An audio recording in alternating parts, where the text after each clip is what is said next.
उत्तर प्रदेश की राजधानी लखनऊ में हुई बैठक में बहुजन समाज पार्टी के अध्यक्ष बहन मायावती जी की तरफ से बीजेपी और कांग्रेस से निपटने के लिए बड़ा फैसला लिया है। बीएसपी अध्यक्ष मायावती जी ने कहा, बीजेपी हो, कांग्रेस हो, चाहे फिर इन दोनों राजनीतिक पार्टियों की कोई सहयोगी दल हो या फिर कोई अन्य राजनीतिक दल, एक तरीके से आप नजरअंदाज लगा सकते हैं अंदाजा कि बहुजन समाज पार्टी की सुप्रीमो मायावती जी का जो निशाना था बीजेपी, कांग्रेस, समाजवादी पार्टी सहित अन्य जो राजनीतिक दल है उन तमाम पार्टियों पर था। उन्होंने कहा कि इन तमाम से निपटने के लिए बीजेपी को उनसे आगे बढ़कर कोई काम है वो करना पड़ेगा, तभी जाकर पार्टी वापस खड़ा हो पाएगी। क्या ये जो कही हुई लाइन है इस पर बहुजन समाज पार्टी कायम है, वो रह पाएगी? ये अपने आप में बहुत बड़ा सवाल है। लेकिन बहन जी ने आज मीटिंग में क्या कहा वो आप अपनी स्क्रीन पर देख पा रहे हैं। उन्होंने कहा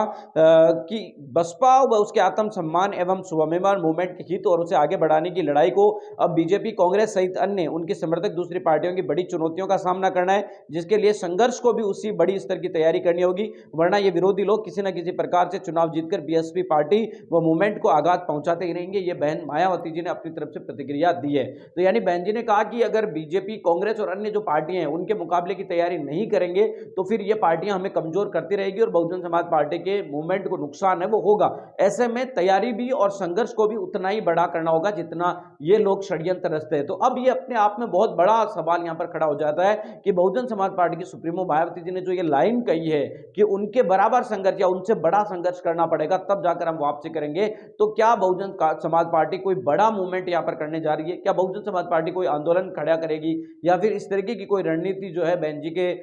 एक तरीके से वो अपनाने जा रही है जिससे बीजेपी और कांग्रेस का सामना करने के लिए तैयार बीएसपी हो रही है? तो ये अपने आप में आपको बता दें कि बहुत बड़ा सवाल है और आगे आने वाले दिनों में बीएसपी क्या कुछ करती है ये भी अपने आप में एक बहुत बड़ा सवाल है, वो रहेगा। लेकिन आज की बैठक में आपको बता दें कि ज्यादा कुछ खास रहा नहीं। बहुजन समाज पार्टी के अध्यक्ष मायावती जी ने अपने पदाधिकारियों से बार बार सवाल पूछा कि आखिर क्या वजह रही जिससे वोट प्रतिशत गिरा, क्या वजह रही कि बहुजन समाज पार्टी की बातें जो है जनता तक नहीं पहुंच